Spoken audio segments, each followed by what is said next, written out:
ஆசீர்வாத கன்மலை ஐக்கிய ஊழியங்கள் வழங்கும் தேவராஜ்யத்தின் எக்கால சத்தம். கர்த்தருடைய பரிசுத்த நாமத்திற்கு சோத்திரம் உண்டாவதாக. நம்முடைய கர்த்தரும் உலக ரட்சகருமாய் இருக்கிற ஆண்டவராகிய இயேசு கிறிஸ்துவ நாமத்திலே உங்களை மறுபடியுமாய் வாழ்த்துகிறோம். ஆசீர்வாத கன்மலை ஐக்கிய ஊழியத்தின் சார்பிலே தேவராஜ்யத்தின் இக்கால சத்தம் என்ற இந்த பகுதியிலே கர்த்தருடைய 7 ஆவிகளை குறித்து நாம் தியானித்து வருகிறோம். உணர்வின் ஆவியை குறித்து தியானித்தோம், ஞானத்தின் ஆவியை குறித்து தியானித்தோம். கடந்த வாரத்திலே கர்த்தருக்கு பயப்படுகிற பயத்தின் ஆவியை குறித்து தியானித்தோம். இந்த வாரத்திலே கர்த்தரை அறிகிற அறிவின் ஆவியை குறித்து தியானிப்போம். கர்த்தரை அறிகிற அறிவு என்றால் என்ன? ஏன்னா வேதம் தெளிவாய் சொல்லுகிறது, கடைசி நாட்களிலே கர்த்தரை அறிகிற அறிவினா பூமி நிறைந்திருக்கும் என்று. அப்போ பூமியிலே கர்த்தரை அறிகிற அறிவு வெளிப்படும் பொழுது, ஜனங்களுக்குள்ளே கர்த்தரை அறிகிற அறிவு வெளிப்படும் பொழுது என்ன நடக்கும்? எப்படிப்பட்ட காரியங்கள் செயல்படும்? எப்படிப்பட்ட காரியங்கள் கிரியை செய்யும் என்பதை குறித்து நாம் பார்ப்போம். நீதிமொழிகளை தெளிவாய் சொல்லுகிறது, கர்த்தரை அறிகிற அறிவினால், கர்த்தரை அறிகிற அறிவை நீ உணர்ந்து என்று வேதம் தெளிவாய் சொல்லுகிறது. ஏனென்றால் எப்பொழுது நாம் கர்த்தரை அறிகிற அறிவை உணர தொடங்குகிறோமோ, அந்த அறிந்து கொள்ள தொடங்குகிறோமோ, அந்த நிமிடத்தில் இருந்து நமக்குள்ளே எப்படிப்பட்ட ஒரு மாற்றம் உண்டாகிறது என்றால், கடந்த வாரத்தில் நாம் பார்த்தது போல அவரோடு கூட ஒரு ஐக்கியத்தை உண்டு பண்ணுகிற ஒரு தன்மை உண்டாகிறது. அதாவது ஒரு மாற்றத்தின் அறிகுறியாய் இந்த அறிவு உண்டாகிறது. ஏனென்றால் எப்பொழுதுமே நாணயத்துக்கு 2 பக்கம் இருக்கிறதோ அதே போலதான் எப்பொழுது கர்த்தரை அறிகிற அறிவை குறித்து நாம் தியானிக்க தொடங்குகிறோமோ அதே போல இன்னொரு பக்கம் பார்த்தீங்கன்னா உலகத்தை அறிகிற அறிவு. எப்படி கர்த்தருக்கு பயப்படுகிற பயமோ அதே போல உலகத்துக்கு பயப்படுகிற பயம். இந்த 2 பகுதி எப்பொழுதுமே இணைந்து வந்து கொண்டே இருக்கும். அதுதான் நன்மை தீமை அறியத்தக்க கனி.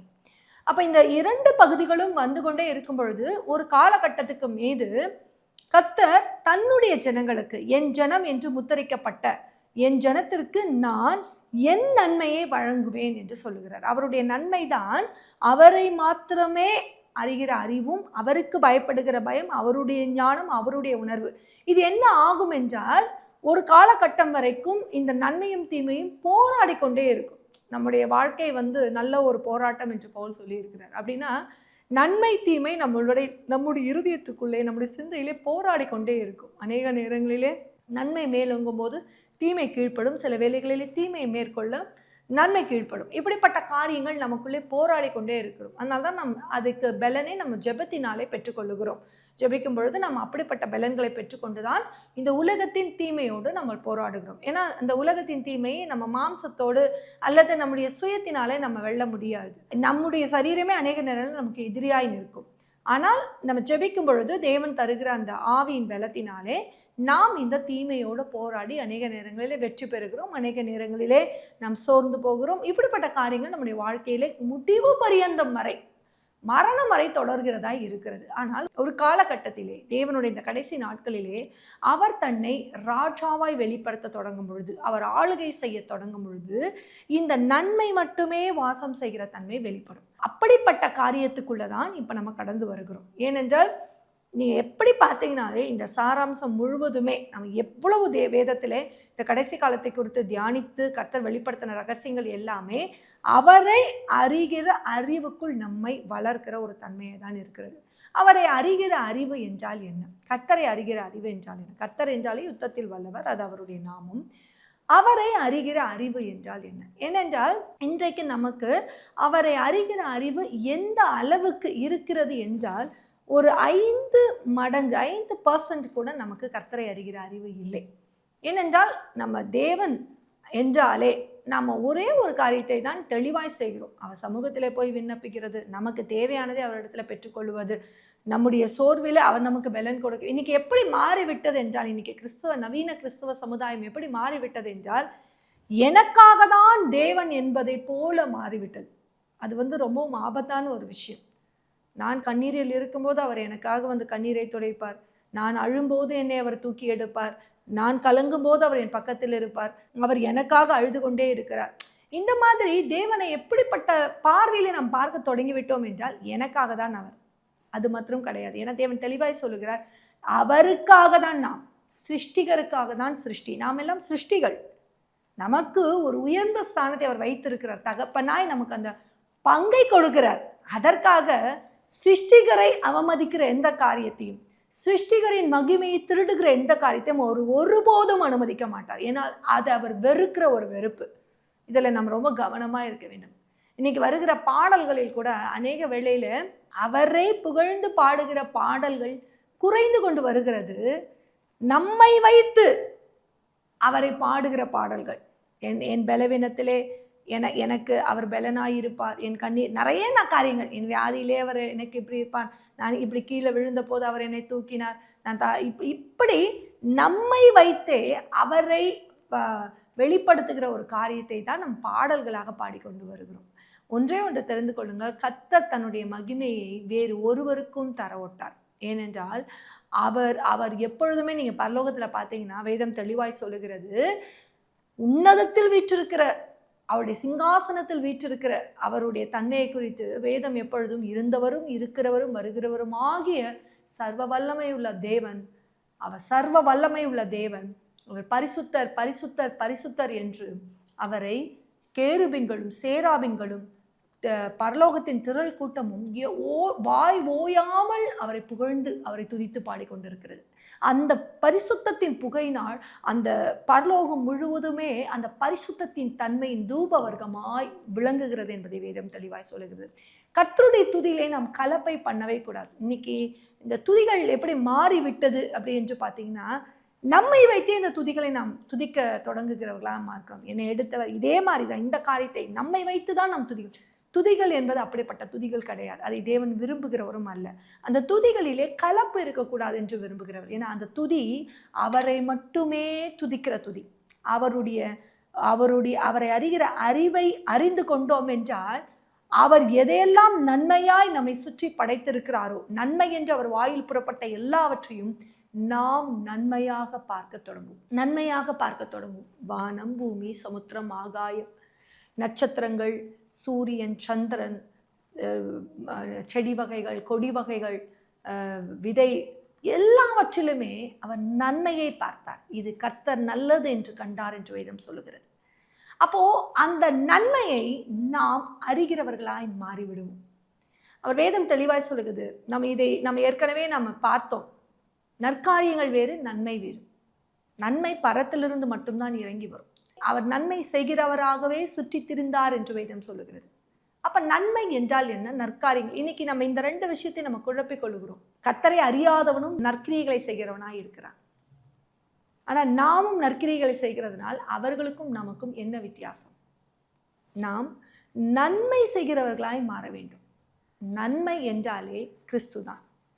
அப்ப நன்மை என்றால் என்னன்னா, அந்த நம்ம கடந்து வருகிற இடத்திலே, நாம் இருக்கிற பகுதிகளிலே அவருடைய நன்மையான கிறிஸ்துவின் தன்மை நமக்குள்ளிருந்து வெளிச்சமாய் வெளிப்பட தொடங்கும் பொழுது, அந்த இடத்தின் சூழ்நிலைகள், அதாவது வெறும் மனுஷனுடைய சூழ்நிலை மாத்திரமில்லை, இன்னைக்கு நாம பார்க்கிற ஒரே ஒரு கோணம் என்னன்னா ஆத்துமாக்கள், அவ்வளவுதான்.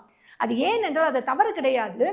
ஏனென்றால் புதிய ஏற்பாட்டின் தன்மையிலே, புதிய ஏற்பாட்டு உடன்படிக்கையின் ஊழியத்தின் தன்மையிலே ஆத்துமாக்களின் தன்மையின் அடிப்படையில் தான் ஊழியம் கட்டமைக்கப்பட்டிருக்கிறது. அதனாலே தான் நம்ம எங்க சபைகளில் போய் நின்றாலும், எந்த இடத்துல நின்றாலும் நமக்கு பாரம், ஆத்துமாக்களை குறித்த பாரங்கள் மாத்திரம்தான் பெருகுகிறது. அது தவறு கிடையாது. ஏனென்றால் அப்படிதான் அந்த புதிய ஏற்பாட்டின் ஊழியத்தின் கட்டமைப்பு இருக்கிறது. ஆனால் கடைசி காலத்தின் தன்மை அப்படிப்பட்டது கிடையாது. சர்வமும் அடங்குகிற தன்மைக்குள்ளே இது கொண்டு வரப்படுகிறது. அப்போ வானங்கள், பூமி, சமுத்திரம், ஆகாயம், நட்சத்திரங்கள் எல்லாவற்றின் தன்மையிலும் தேவன் வெளிப்படுகிற வெளிப்பாட்டையும், தேவனை அறிகிற அறிவின் தன்மையும் நாம் உணர்ந்து கொள்ளும்படியாக, நாம் அறிந்து கொள்ளும்படியாக தேவன் கிருபையாய் செயல்படுகிறதை இந்த காலத்திலே நாம் பார்ப்போம். அதனாலதான் கர்த்தரை அறிந்து கொள்ளுகிற அறிவை நீ கண்டடைவாய் என்று நீதிமொழிகளை வேதம் தெளிவாய் சொல்லுகிறது. நீதிமொழிகளிலே நீங்க நல்லா பார்த்தீங்கன்னா, சாலமோனுடைய காரியம், சாலமோன் தான் ஞானத்தை குறித்து வெளிப்படுத்தினவர். ஆனால் அந்த ஞானம் பூரண ஞானம் இல்லை. அவர் வாயின் வழியாகவே மெய்ஞானத்தை கர்த்தர் தம்முடைய ஜனங்களுக்கு வைத்திருக்கிறார் என்று தெளிவாய் வெளிப்படுத்தி இருக்கிறார். அதே போல நீங்க பார்த்தீங்கன்னா, அந்த வார்த்தைகள் முழுவதுமாக வெளிப்படும் பொழுது, முதலாவது பரிசுத்தத்தை அறிகிற அறிவு நமக்குள்ள இருந்து புறப்படும். பரிசுத்தர், ஏன்னா அவர் சுத்தக்கண்ணர், பாவத்தை பாராத சுத்தக்கண்ணர். அப்போ பரிசுத்தத்தை அறிகிற அறிவு நமக்குள்ளே புறப்பட தொடங்கும் பொழுது நாம் பாவத்தை விட்டு ஓய்ந்திருக்கிறவர்களாய் இருப்போம். அதாவது பாவத்தை நான் விட வேண்டும், பாவ செயல்களை நான் விட வேண்டும் என்று எத்தனம் பண்ணாலும் இந்த உலகம் பாவத்தினால் நிறைந்திருக்கிறபடினால் பாவ செயல்கள் வழியாக அந்த பாவ கரைகளை நம் மீது வைத்து கொண்டே இருக்கும், நம் மீது தெளித்து கொண்டே இருக்கும். ஒரு குப்பையான இடங்களில் நம்ம போய் உட்கார்ந்தா ஆட்டோமேட்டிக்காக அந்த குப்பையின் வாசமும் அந்த குப்பையில் இருந்து எழும்புகிற அந்த தூசிகளும் நம் மீது நம்மை அறியாமலே படிந்திருக்கும். அதே போலதான் இந்த உலகம் முழுசுமே பாவ தூசிகளாலும் பாவ நாற்றத்தாலும் நிறைந்தது. ஏன்னா அந்த பாவத்தை இது பெருக்கிக் கொண்டே இருக்கிறது. அந்த பாவ செயல்கள் வழியாக அந்த பாவத்தை பெருக்கிக் கொண்டே இருக்கிறபடினால் இந்த பாவத்தை நாம் செயல்படுத்தாதவர்களாய் இருந்தாலுமே அந்த பாவ உலகத்துக்குள்ளே நம்ம வாழ்ந்து கொண்டே இருக்கிறதுனால் அந்த கரைகளும் அந்த தூசிகளும் நம் மீது படிந்து கொண்டேதான் இருக்கும். அதனால்தான் உன் தூசிகளை உதறி விட்டு எழும்பு. சியோன் குமாரத்தை பார்த்து சொல்லும்போது சொல்வார், உன் கழுத்தில் உள்ள கட்டுகளை அவிழ்த்து விடு, உன் தூசியை உதறி விட்டு எழும்பு. அப்ப இந்த பாவ தூசிகளை நாம அறியவில்லை என்றாலும், அதை விட்டு விலகி ஓடுகிறவர்களா இருந்தாலும் அந்த பாவ தூசிகள் நம் மீது படிந்து கொண்டே இருக்கும். அப்போ பரிசுத்தத்தை குறித்த அறிவு நமக்குள்ளே வெளிப்பட தொடங்கும் பொழுது இந்த பாவ தூசிகளை நாம் தட்டிவிட்டு உதறிவிட்டு எழும்புகிறவர்களா இருப்போம். அது வரைக்கும் அது தூசி என்றோ அது கரை என்றோ அதன் மீது படிந்திருக்கிறது என்றோ நாம் உணர்ந்து கொள்ள முடியாது. ஆனால் எப்பொழுது இந்த பரிசுத்தம் என்னும் வெளிச்சத்தை நாம் அறிந்து கொள்ளும் பொழுது அது எதை வெளிப்படுத்தும் என்றால், எது பாவ இருள் என்பதை வெளிப்படுத்தும், எது தூசி எது கரை என்பதை நமக்குள்ளே வெளிப்படுத்தும். பரிசுத்த கண்ணின் வழியாக மட்டும்தான் இந்த பாவ இருளையும் பாவ தூசியையும் பாவத்தின் செய்கைகளையும் எதன் மூலம் பாவம் நம் மீது படுகிறது என்பதையும் அதன் வேரையும் நாம் அறிந்து கொள்ள முடியும், உணர்ந்து கொள்ள முடியும், கண்டு கொள்ள முடியும். அப்ப இந்த பரிசுத்தத்தின் அறிவு நம்மை மேலும் பரிசுத்தமாக்கும். அதனால்தான் அவர் தெளிவாய் சொல்லுகிறார், நான் வரும்பொழுது பரிசுத்தமாகிறவன் இன்னும் பரிசுத்தமாகட்டும், நீதி செய்கிறவன் இன்னும் நீதி செய்யட்டும், அநீதி செய்கிறவன் இன்னும் அநீதி செய்யட்டும், அசுத்தமாய் இருக்கிறவன் இன்னும் அசுத்தமாய் இருக்கட்டும், அவனுடைய பலன் என்னோடு வருகிறது. இந்த 4 காரியத்தை தான் அவன் தெளிவாக சொல்வான். நல்லா கவனிச்சு பாருங்க. பரிசுத்தம், நீதி, பரிசுத்தத்தின் ஆப்போசிட்டு அசுத்தம், நீதியோட ஆப்போசிட்டு அநீதி. இந்த 2 காரியத்தை குறித்து தான் அவர் மிகவும் கண்ணோக்கம் உள்ள தேவனாய் இருக்கிறார். ஏனென்றால் இந்த பரிசுத்தம் நமக்குள்ளே பெருக தொடங்கும் பொழுது, பெருக்குகிறவர் அவர்தான். ஏனால் அவர் தெளிவாய் சொல்லுகிறார், நான் பரிசுத்தர் ஆகையால் நீங்களும் பரிசுத்தமாயிருங்கள். பரிசுத்தம் என்பது வெறும் வெளி சுத்தத்தை மாத்திரம் அவர் சொல்லுகிற தேவன் அல்ல. எப்பொழுதுமே நீங்க பார்த்தீங்கன்னா வாய்க்குள் போகிறது உங்களை தீட்டுப்படுத்தாது, வாயிலிருந்து வெளிப்படுகிறதே உங்களை தீட்டுப்படுத்தும் என்று தெளிவாய் சொல்லுகிறார். வெளியில் காட்டப்படுகிற பரிசுத்தத்தை குறித்து அவர் தேவன் எப்பொழுதுமே சொல்லுகிறவர் அல்ல. வெளிப்பிரகாரமான சுத்தத்தை குறித்து, சுத்தமாய் இருப்பது நல்லது, சுத்தமாய் இருக்க வேண்டும், பரிசுத்தமாய் இருக்க வேண்டும், வெளி நம்முடைய ஆடைகளிலே நம்மளுடைய எல்லாவற்றிலும் சுத்தமாய் இருக்க வேண்டும். ஆனால் அதை குறித்து வேதம் தெளிவாய் சொல்லுகிறது இல்லை. அதை குறித்து வேதம் சொல்லவே இல்லை. உள்ளுக்குள் எப்படிப்பட்ட சுத்தம்? ஏன்னா அவர் உள்ளந்தரியங்களை ஆராய்ந்து அறிகிற தேவனாய் இருக்கிறார். அவர் வெளிப்பிரகாரமாய் வெண்ணுடை தரித்து நிற்கிறவர்களை அவர் பரிசுத்தர் என்று அழைக்கவில்லை. நம்முடைய இருதயம் எப்படி பரிசுத்தமாய் இருக்கிறது, ஏன்னா அந்த பரிசுத்த வித்தை விதைக்கிறவர் அவர்தான். அந்த இருதயத்துக்குள் அந்த பரிசுத்த வித்தை விதைத்து அந்த பரிசுத்தத்தை பெருக பண்ணுகிறவர் அவர்தான். அப்ப அந்த பரிசுத்தம் நம்மை பாவத்தை விட்டு ஓய்ந்திருக்க பண்ணும், பாவ தூசிகளை அடையாள காணும், பாவ அக்கிரம கரைகளை நம்மை விட்டு எடுத்து போடும். பரிசுத்தம் வரும்போது அந்த பாவம் நம்மை விட்டு விலக தொடங்கும். 2வது காரியம், நீதியை குறித்து, நீதியை அறிகிற அறிவு. நீதி என்றால் என்ன? வேதம் தெளிவாக சொல்லுகிறது, முதலாவது தேவனுடைய ராஜ்யத்தையும் அவருடைய நீதியையும் தேடுங்க. நம்ம நீதினாலே நமக்கு முதல்ல ஞாபகம் வருது நீதிமன்றம், நீதிபதிகள், இந்த பூமியிலே கொடுக்கப்படுகிற நீதி. நீதினா என்னது? ஒரு தீர்ப்பு, அதாவது ஒரு செயலுக்கு கொடுக்கப்படுகிற ஒரு தீர்ப்பு. எனக்கு நீதி கிடைக்கல, அநியாயம் நடக்குது, அப்போ ஒரு செயலுக்கு கொடுக்கப்படுகிற ஒரு தீர்ப்பை தான் நம்ம நீதியாய் எது கொடுத்தால் அது நீதி தீர்ப்பு, அநீதியாய் கொடுத்தால் அது அநீதி தீர்ப்பு. அப்போ ஒரு செயலுக்கு கொடுக்கப்படுகிற ஒரு தீர்ப்பு அல்லது ஒரு செயலுக்கு கொடுக்கப்படுகிற ஒரு தீர்வு என்று கூட நாம் சொல்லலாம். ஆனால் அவருடைய நீதி எப்படிப்பட்டது அல்லது அவருடைய தீர்ப்பு எப்படிப்பட்டது? அவருடைய தீர்வு எப்படிப்பட்டதுன்னா, அவர் நீதியாய் இருக்கிறதினால் அவர் நியாயமாய் நீதியாய் விசாரிக்கிறவராயும் இருக்கிறார். அவர் நியாயமாய் நியாய தீர்ப்பு செய்கிறவராகவும் இருக்கிறார். அப்ப இதுல என்ன வெளிப்பாடு வருகிறது என்றால், உலக நீதி தேவ நீதி அல்ல. முதலாவது இது நம்ம தெளிவாய் தெரிந்து கொள்ள வேண்டும். இந்த உலகம் கட்டமைக்கப்பட்டது எல்லாமே, கடந்த நாள்ல நம்ம பார்க்கும் பொழுது இந்த உலகம் கட்டமைக்கப்பட்டது எல்லாமே சாபம், பாவம், அக்கிரமம், அநீதி, அநியாயத்தின் மீது கட்டமைக்கப்பட்டிருக்கிறது. அப்ப இதற்குள் நாம் தேவ நீதியை தேட முடியுமா என்றால் இல்லவே இல்லை. இதிலிருந்து நாம் வெளிவந்துதான் தேவ நீதியை அறிந்து கொள்ளுகளாய் மாற முடியும். இதற்குள்ளே இருந்து கொண்டு, அதனால்தான் அவர் தெளிவாய் சொல்லுகிறார், சீயோன் குமார்த்தி, பாபிலோனை விட்டு முதலாவது இங்க என்ன பண்ணுங்க, வெளியே வாங்க, அதுக்கப்புறம் என்னுடைய மகிமை என்னுடைய நீதி விளங்கும் என்று சொல்லுகிறார்.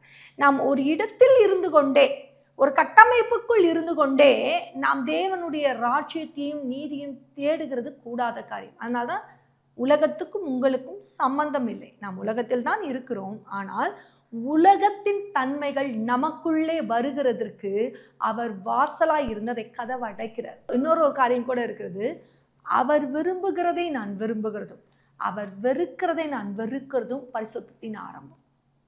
அவர் எதை விரும்புகிறாரோ அதை நான் விரும்ப தொடங்குகிறேன். தொடக்க அவர் வைக்கிறார், நான் தொடங்கவில்லை, அவர் தொடங்க வைக்கிறார். இரண்டாவது, அவர் வெறுக்கிறதை நான் வெறுக்கிறேன். அவர் விரும்புகிறதை நாம் விரும்புகிறோம், ஆனால் அவர் வெறுக்கிறதை நாம் வெறுக்க மறுக்கிறோம். ஏனென்றால் அவர் வெறுக்கிறது நமக்கு அநேக நேரத்தில் விருப்பமாய் இருக்கிறது. அதனால் அந்த இடத்திலே நாம் தடுமாற தொடங்குகிறோம். ஆனால் அந்த பரிசுத்தத்தின் வித்து நமக்குள்ளே வர தொடங்கும் பொழுது அவர் வெறுக்கிறதை நாம் வெறுக்க தொடங்குவோம். ஏன்னா அவர் பாவத்தை பாராத பரிசுத்த கண்ணர். அதனால் அந்த காரியம் நமக்குள்ளே வரும்போது ஆட்டோமேட்டிக்காக நமக்குள்ள அந்த காரியம் கிரியை செய்ய தொடங்கும். நம்முடைய செயல்பாடுகளினால், நம்முடைய சுயத்தினால், நம்முடைய பலத்தினால் நம் பரிசுத்தராய் இருப்பது கூடாத காரியம். ஏன்னா பரிசுத்தம் என்பது பரத்திலிருந்து மாத்திரமே வர வேண்டும். பரத்தின் அபிஷேகத்தினால், பரத்தின் ஆவினால் மாத்திரமே நிரப்பப்பட வேண்டும். அதற்கு வேறு எந்த ஒரு ஈக்குவாலிட்டியும் பூமியில கிடையாது. அவன் தன்னை பரிசுத்தன் போல, தன்னை சுத்திகரிப்பின் தன்மையை போல காட்டிக்கொள்ளுவானே அல்லாமல் அவன் பரிசுத்தன் அல்ல. அவன் சிங்கத்தை போல கர்ஜிப்பானே அல்லாமல் அவன் யூதராஜ சிங்கம் அல்ல. எல்லாம் ஒரு இமிட்டேஷனாக தான் அவன் காரியத்தை செய்வானே தவிர அவனுக்குள்ளே வெளிச்சம் அல்ல. அவன் இருளின் ராஜ்யத்தின் இருளின் அதிகாரத்தில் இருக்கிறவன். அதனால நாம இந்த பரிசுத்தம் உங்களுக்குள்ளே அவர் கொடுக்க தொடங்கும் பொழுது நீங்க இந்த பரிசுத்தத்தை நோக்கி அவர் நம்மை நகர்த்த தொடங்குவார். நாம் நகர்த்த மாட்டோம், நம்மை அவர் நகர்த்த தொடங்குவார். நீதியை அறிகிற அறிவு, இந்த நீதியை அறிகிற அறிவை உடையவர்களை தான் அவர் நீதிமான் என்கிறார்.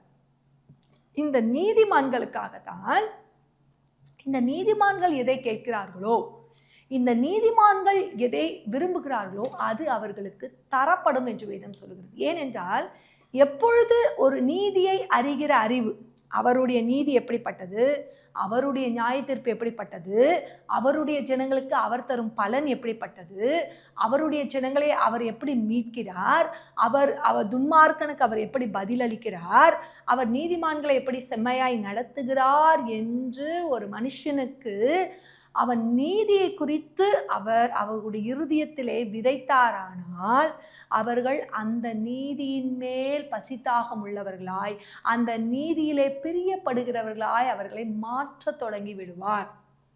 அப்போ இந்த நீதியை அறிகிறவர்களுக்கு தான் அவர் நீதிமான் என்று முத்தரிக்கிறார். அதனால்தான் வேதத்திலே நீங்க நல்லா பார்த்தீங்கன்னா ஒவ்வொரு காரியத்தை கொடுக்கிற ஒரு தேவ மனுஷர்களுக்கு நீங்க பார்த்தீங்கன்னா ஆபிரகாமுக்காகட்டும், ஈசாக்குக்காகட்டும், யாக்கோபுக்காகட்டும், ஒவ்வொருவருக்குமே நீங்க பார்த்தீங்கன்னா தேவன் அவர்களுக்கென்று ஒரு காரியத்தை, ஒரு சித்தத்தை வைத்திருந்தார். ஆபிரகாம் செய்ததை ஈசாக்கு செய்யவில்லை, ஈசாக்கு கொடுத்ததே அவர் யாக்கோபுக்கு கொடுக்கவில்லை, யாக்கோபுக்கு கொடுத்ததே மோசேக்கு கொடுக்கவில்லை. ஒவ்வொருவருக்கும் டிஃப்ரெண்டாக வச்சிருந்தார். அந்த அளவின்படி தான் அவர் அளந்தார். அப்போ அவர்களுக்கு கொடுக்கப்பட்ட வேலையை, ராஜ்யத்துக்கென்று கொடுக்கப்பட்ட வேலையை அவர்கள் அடையாளமாய் பூமியிலே செய்தபடியினால் அவர்களை அவர் நீதிமான் என்று முத்தரித்தார். ஏனென்றால் நீதிமான் எவனும் அவன் ராஜ்யத்தோடு இணைக்கப்பட்டவனாய் இருப்பான். ராஜ்யத்தில் அவர் அவர்களுக்கு வைத்திருக்கிற சித்தத்தின் ஒரு பகுதியை பூமியிலே அடையாளமாய் செய்து முடிக்கிறவனை தான் அவர் நீதிமான் என்று முத்தரித்திருக்கிறார். ஏனால் அவருடைய ராஜாவின் கண்கள் நீதியில் தான் பிரியப்படுகிறது, நீதியின் பாதையிலே நடக்க வேண்டும் என்று விரும்புகிறது. அதனால்தான் கடைசி காலத்திலே ராஜ்யத்தின் சுவிசேஷம், இந்த நித்திய சுவிசேஷத்தை உடையவனாய் இருந்து என்று சொல்லப்பட்ட அந்த வெளிப்படுத்தின விசேஷத்துல அந்த தூதன் சொல்லும் பொழுது அவர் எல்லா ஜனங்களுக்கும் அறிவிக்க வேண்டிய நித்திய சுவிசேஷம் என்னென்றால், வானத்தையும் பூமியும் சர்வத்தையும் உண்டாக்கின கர்த்தரையே தொழுது கொள்ளுங்கள். அவர் ஒருவர் தான் கர்த்தர், அவர் ஒருவர் தான் ராஜா, அவரை மாத்திரம்தான் தொழுது கொள்ள வேண்டும், அவர் ஒருவர் தான் கடவுள் என்றே அவரை பிரகடனப்படுத்துவார். இதுதான் நீதி, பூமிக்குரிய நீதி இதுதான். பூமி அவருக்காக தான் உருவாக்கப்பட்டது. பூமியின் சகல சிருஷ்டியும் அவர் மூலமாய் அவருக்காகவே உண்டாக்கப்பட்டது. அவரை இல்லாமல் அது வேறு யாருக்காகவும் உண்டாக்கப்படவில்லை. இதை அறிந்து இதற்கு நமக்கு கொடுக்கப்பட்ட ஒரு பகுதியை செயல்படுத்துகிறதற்கு அவர் அந்த நீதியை விதைக்கிறார். பார்த்தீங்களா? அந்த நீதியை விதைத்து அதிலே அந்த நீதியிலே நம்மளை பயணப்பட வைக்கிறார். பார்த்தீங்களா? அவர்களுக்கு தான் அவர் நீதிமான் என்று முத்திரிக்கிறார். அப்ப இவர்கள் எப்படி இருப்பாங்கன்னா, அநீதிக்கு விலகி இருப்பார்கள். தேவனுடைய நீதிக்கு அல்லாதவைகளை, அநீதியான காரியங்களை அவர்கள் இணைக்கப்பட மாட்டார்கள். அந்த அநீதியோடு அவர்கள் இணைக்கப்பட மாட்டார்கள். அந்த அநீதியோடு அவர்களால் ஒட்டவே முடியாது. இதை தான் கடந்த வாரத்திலே பார்த்தோம். கர்த்தர் தனக்கான ஜனங்களை பிரித்தெடுக்கும் பொழுது அந்த ஜனங்கள் உலகத்தில் வாழ்ந்தாலும் உலகத்தின் தன்மைக்குள்ளே அவர்கள் கிரியை செய்ய முடியாதவர்களாய், உலகத்தின் தன்மைக்குள்ளே அவர்கள் இணைக்கப்பட முடியாதவர்களாய் தேவன் அவர்களுக்குள்ள ஒரு பிரிவினையை உண்டு பண்ணிடுவார். எப்படி இருளுக்கும் வெளிச்சத்துக்கும் ஒரு பிரிவு உண்டானதோ அதே போல நீங்கள் நினைத்தாலும் இருளோடு கூட இணைக்கப்படவே முடியாது. என்ன, இந்த வெளிச்சம் வெளிப்படும் போது அந்த இருள் விலகி ஓடும்.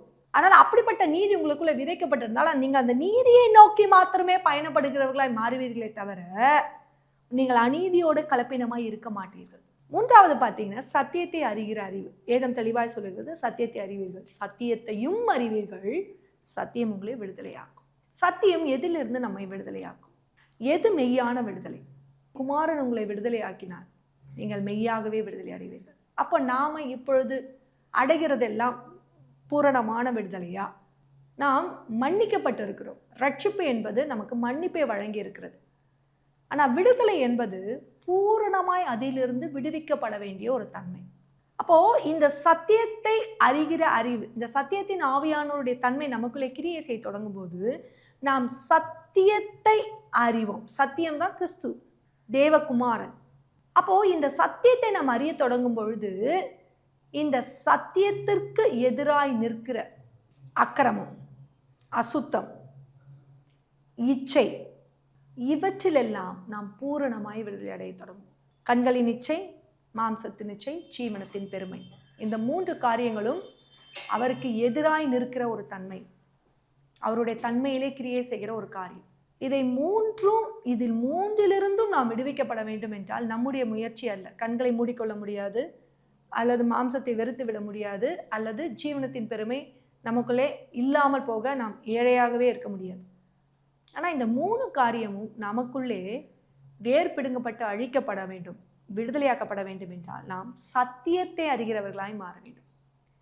ஏன்னா குமாரனை அறிகிற அறிவு மெய்யான விடுதலை நமக்குள்ளே கொண்டு வரும். இந்த மெய்யான விடுதலை இந்த மூன்றையும் நமக்குள்ளே கிரியை செய்ய முடியாதபடி இதனுடைய தன்மையை வேறறுத்து விடும். இந்த சத்தியத்தை அறிகிற அறிவு, ஏன்னா இந்த சத்தியத்தை அறிகிற அறிவு தான் நம்மை விடுதலையாகும், மெய்யான விடுதலைக்குள்ளே நம்மை கொண்டு வரும். அடுத்ததாக பார்த்தீங்கன்னா, மணவாளனை குறித்த அறிவு. நாம் எல்லோருமே அவருக்கான மணவாட்டிகள் தான். இதை தான் நம்ம ஆரம்பத்திலே முதலே சொல்லப்படும் பொழுது தெளிவாய் நம்ம சொன்னோம். நம்ம எல்லாருமே கிறிஸ்து என்னும் மணவாளனுக்காக காத்திருக்கிறவர்கள் தான். ஆனால் நாம் கிறிஸ்துவை அறிந்திருக்கிறோமா? கிறிஸ்து மணவாளனாய் அறிந்திருக்கிறோமா? அவரை நாம் தெய்வமாய் அறிந்திருக்கிறோம்? அல்லது நம்ம ஜெபிக்கும் போது இந்த பூமியின் காரியத்தை குறித்து அவர்கிட்ட விண்ணப்பம் பண்ணி, அப்பா நீங்க இறங்குங்கன்னு சொல்லி நம்ம ஜெபிக்கிறோம். அப்பா பிதாவாய் நம்ம அறிந்திருக்கிறோம். ஆனால் அவரை மணவாளனாய் அறிந்திருக்கிறோமா? ஏனென்றால் மணவாளனாய் அறியும் பொழுதுதான் இன்னும் அவரை குறித்து ஆழத்தை நம்மால் உணர்ந்து கொள்ள முடியும். இன்னொன்று, அவருடைய சத்தத்தை நீங்கள் கேட்க முடியும். ஏனென்றால் உன்னத பாட்டை நீங்கள் வாசிக்கும் பொழுது அதில் அந்த மணவாளனுக்கும் மணவாட்டிக்கும் உடைய ஐக்கியமும் அந்த நெருக்கமும் அந்த தன்மையும் வெளிப்படுகிறதை நாம் அறிந்து கொள்ள முடியும். அப்படிப்பட்ட ஒரு ஐக்கியம் நமக்கு கிறிஸ்துவோடு இருக்கிறதா? ஏனென்றால் அப்படிப்பட்ட ஐக்கியம் உடையவர்களுக்குத்தான் அவருடைய சத்தம் கேட்கும். ஏன்னா அநேக வேளையிலே நம்ம கேட்குறோம், ஆண்டவரே உடைய சத்தத்தை நாங்கள் கேட்கணும், நீங்கள் எங்களோட பேசுங்கப்பா, அந்த சத்தத்தை கேட்குறோம். நம்ம அவருடைய சத்தத்தை கேட்கிறோம். எப்படி? வார்த்தையினால். வார்த்தையை படிக்கும் பொழுது உணர்வினால் நமக்கு அந்த சத்தம் உண்டாக்கப்படுகிறது. அந்த சத்தத்தின் வழியாக நம்ம அதை ஏற்றுக்கொள்கிறோம். ஆனால் அவருடைய சத்தம் நமக்குள்ளே உணர்வில் மட்டும் இல்லை, எல்லா விதத்திலும் கலந்திருக்கும்படி அந்த வாசம் பண்ணுகிற ஒரு அனுபவத்துக்குள்ளே கடந்து வர வேண்டும் என்றால் நம் கிறிஸ்து என்னும் மணவாளனை குறித்ததான அறிவு நமக்குள் இருக்க வேண்டும். அவர் எப்படிப்பட்டவர் என்பதை குறித்து. அதுதான் அடுத்ததாய் கொடுக்கிற காரியம். முடிவாக கொடுக்கிற காரியம் எது தெரியுமா? சேனைகளின் கர்த்தர். அவர் கேருபீன்கள் மத்தியில் வாசம் பண்ணுகிற இஸ்ரவேலின் தேவன் தான். பூமியின் ராஜ்யங்களுக்கெல்லாம் ஒரே கர்த்தர், பூமியின் ராஜ்யங்களுக்கெல்லாம் ஒரே ராஜா என்பதை குறித்த அறிவு. இந்த அறிவெல்லாம் நமக்கு கர்த்தரை அறிகிற அறிவுக்குள் அடங்கும். இது எல்லாம் நமக்குள்ளே கிரியை செய்ய தொடங்கும் பொழுது நாம் யார் என்பதும், நாம் வணங்குகிற தெய்வம் எப்படிப்பட்டவர் என்பதும், நமக்கும் அவருக்குமான ஐக்கியம் எப்படிப்பட்டது என்பதும், அவருக்கும் நமக்குமான உணர்வு எப்படிப்பட்டதையும், ஒரு உறவின் பாலம் எப்படிப்பட்டதையும், நாம் எப்படிப்பட்ட ஆளுகைக்குட்பட்டவர்கள் என்பதையும், நாம் எப்படிப்பட்ட அடையாளங்களையும், எப்படிப்பட்ட ஜனங்கள் என்பதை குறித்தும் நமக்கு தேவன் ஒரு தெளிவான கர்த்தரை அறிகிற அறிவை நமக்கு கொடுப்பார். இந்த அறிவை நமக்குள்ளே வளர்ந்து ஓங்க என்ன ஆகும்னா அவருடைய மகிமை பூமி எங்கும் நம்மீது நிரம்பும், பூமி எங்கும் நிரம்பும். அப்போ இப்படி நிரப்பப்படும் பொழுது இதற்கு எதிராய் நிற்கிறவன், அவனுடைய பாவமாகட்டும், அவனுடைய சாபமாகட்டும், அவனுடைய அக்கிரமமாகட்டும், அவன் அநீதியாகட்டும், இந்த ஜனங்களை தொடவே தொடாது. இவர்கள் வெளிச்சமும் வெளிச்சத்தின் பிள்ளைகளுமாய் இருக்கிறபடினால் அந்த அநீதியோ அக்கிரமமோ இருளோ இவர்களை தொடவே முடியாது. அதாவது நம்மை தொடவே முடியாது. இந்த காரியத்தின் தன்மைதான் கர்த்தரை அறிகிற அறிவின் ஆவியானவர். நாம் இதற்காக தேவ சமூகத்தில் ஒரு நிமிஷம் ஜெபிப்போமா? பரிசுத்தம் உள்ள எங்கள் தேவாதி தேவனே, இந்த நாளிலே கூட கர்த்தரை அறிகிற அறிவின் வாசனையை நீர் வெளிப்படுத்துவீராக. இந்த வாசனை எங்களுக்கு பரிசுத்தத்தின் வாசனையை உண்டு பண்ணட்டும், நீதியின் வாசனையை உண்டு பண்ணட்டும், சத்தியத்தின் வாசனையை உண்டு பண்ணட்டும், மணவாளனின் நேசத்தின் வாசனையை எங்களுக்குள்ளே உண்டு பண்ணட்டும், ராஜாவின் அதிகார வாசனையை எங்களுக்குள்ளே உண்டு பண்ணட்டும். இந்த வாசனை உம்முடைய சமூகத்திலே பரலோகத்திலே சுகந்த வாசனையாய் ஏறெடுக்கப்படட்டும். ஆண்டவரே, நீர் விரும்புகிற ஒரு சுகந்த வாசனை எங்களிலிருந்து வெளிப்படுத்த இந்த நாளில் எங்களை நாங்கள் ஒப்புக்கொடுக்கிறோம். ஆண்டவரே, உம்முடைய ஆவி எங்களுக்குள்ளே நிறைவாய் கர்த்தரை அறிகிற அறிவின் வாசனை நிறைவாய் உண்டு பண்ணுவீராக. நாங்கள் போகிற எல்லா இடத்திலும், நாங்கள் இருக்கிற எல்லா இடத்திலும், நாங்கள் ஆண்டவரை பயணம் பண்ணுகிற எல்லா இடங்களிலும் உம்முடைய வாசனையை நீர் வெளிப்படுத்துவீராக. இந்த வாசனை இது வடக்கிலும் தெற்கிலும் மேற்கிலும் கிழக்கிலும் பரவி உம்முடைய தன்மையினால் இந்த பூமி நிறைந்திருக்கட்டும். நீரே ராஜாதி ராஜா, நீரே கர்த்தாதி கர்த்தா, நீர் ஒருவரே பூமியின் ராஜ்யங்களுக்கெல்லாம் கர்த்தர் என்பதை எல்லா ஜனங்களும் பூமியின் குடங்களும் உணர்ந்து கொள்ளத்தக்கதாக தேவன் வழிவாசல்களை திறப்பீராக. உடைய வளமையில கரத்தில் எங்களை தாழ்த்தி நாங்கள் அர்ப்பணித்து ஜெபிக்கிறோம். கிறிஸ்து இயேசு நாமத்தில் ஜெபிக்கிறோம் அன்பின் பரலோக பிதாவே. ஆமென், ஆமென். God bless you. அன்பிற்குரியவர்களே, உங்கள் ஜெப தேவைகளுக்கும் மேலும் ஆலோசனைகளுக்கும் எங்களோடு நீங்கள் தொடர்பு கொள்ள எங்கள் முகவரி ஆசீர்வாத கன்மலை ஐக்கிய ஊழியங்கள், பிளாட் எண் 20, 3வது மாடி, ஜானகி நகர், அனெக்ஸ், காட்டுப்பாக்கம், சென்னை 56.